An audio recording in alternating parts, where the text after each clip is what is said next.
जैसे आप बहुत दूर कहीं जाते हैं, घर से दूर हैं, तो आपको घर बहुत याद आता है, तो होम सिक हो जाते, कब घर पहुंचूंगा।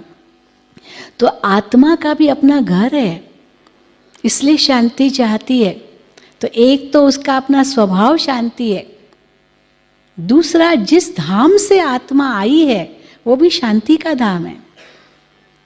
इसीलिए शांति की इच्छा रखती है, बस भगवान मुझे संसार में आना ही नहीं है, क्योंकि आत्मा को शांति का धाम याद आता है।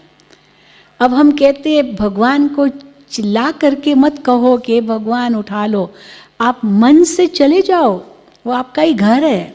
मेडिटेशन में हम मन से उसी घर में चले जाते हैं और एक सेकंड में शांति का अनुभव करने लगते हैं। ऐसे महसूस होता है एक अखंड ज्योति का महतत्व, और उस महतत्व के अंदर मैं एक चमकता हुआ सितारा विराजमान हूँ, आत्मा, और परमात्मा के सामने हूँ। कल आपको बताएंगे परमात्मा का भी स्वरूप, और आप उसके सामने कैसे विराजमान, जैसे एक सितारा एक परम सितारे के सामने है। ये मेडिटेशन का एक बहुत सुंदर स्वरूप है, और मैं अपने आप को उसी धाम में महसूस करूं, एक अखंड ज्योति के महतत्व में मैं एक चमकता हुआ सितारा विराजमान हूं।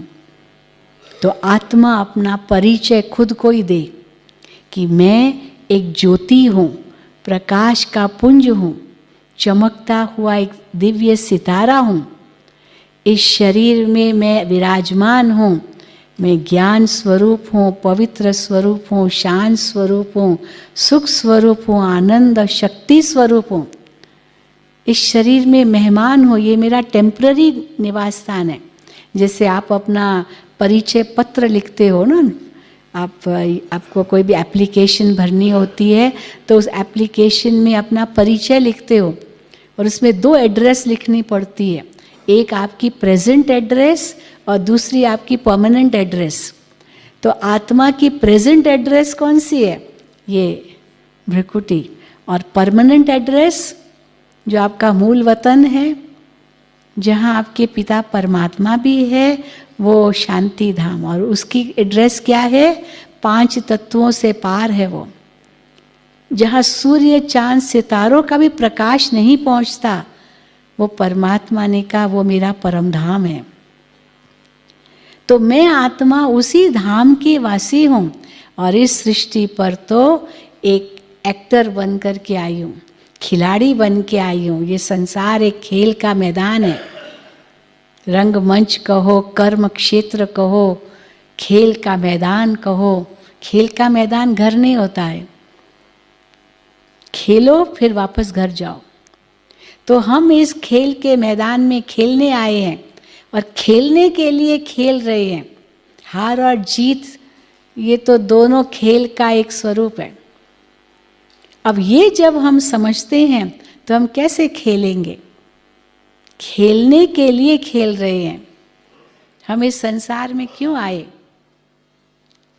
ये संग्रह करने लिए आए, धन दौलत मकान जमीन जायदाद क्या ले जाएंगे साथ में अपने? नहीं। तो जो न लाए न ले जाएंगे उसको ही संग्रह करने का लक्ष्य रखेंगे, तो ये तो स्पोर्ट्समैन स्पिरिट नहीं है ना। तो इसीलिए क्यों आए इस संसार में? वास्तव में 3 लक्ष्य लेकर के आए, वो कभी न भूलें। 3 लक्ष्य लेकर के आत्मा इस संसार में आई है। पहला लक्ष्य लेकर के आई है कि आत्मा एक रंग मंच पर जो उसको पात्र मिला है, पाठ मिला है, वो अच्छे से अच्छा खेले। Play your part in the best way possible. This is your first aim of coming into this world.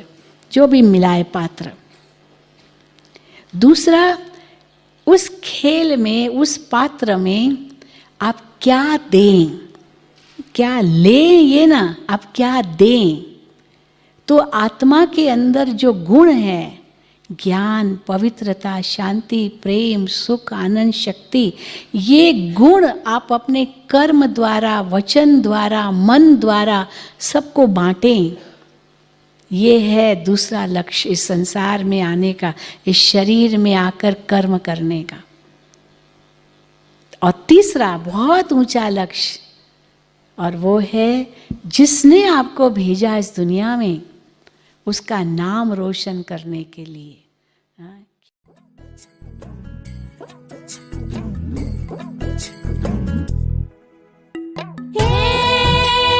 तन का तू मोहना कीजे रे मानवा, एक दिन माटी में मिल जाए। तन का तू मोहन कीजे रे मानवा, एक दिन माटी में मिल जाए। संग जैसा रंग लागे खोटे कर्म ना हो जाए रे मनवा, एक दिन माटी में मिल जाए। तन कत मोहन कीजे रे मानवा, एक दिन माटी में मिल जाए। एक दिन माटी में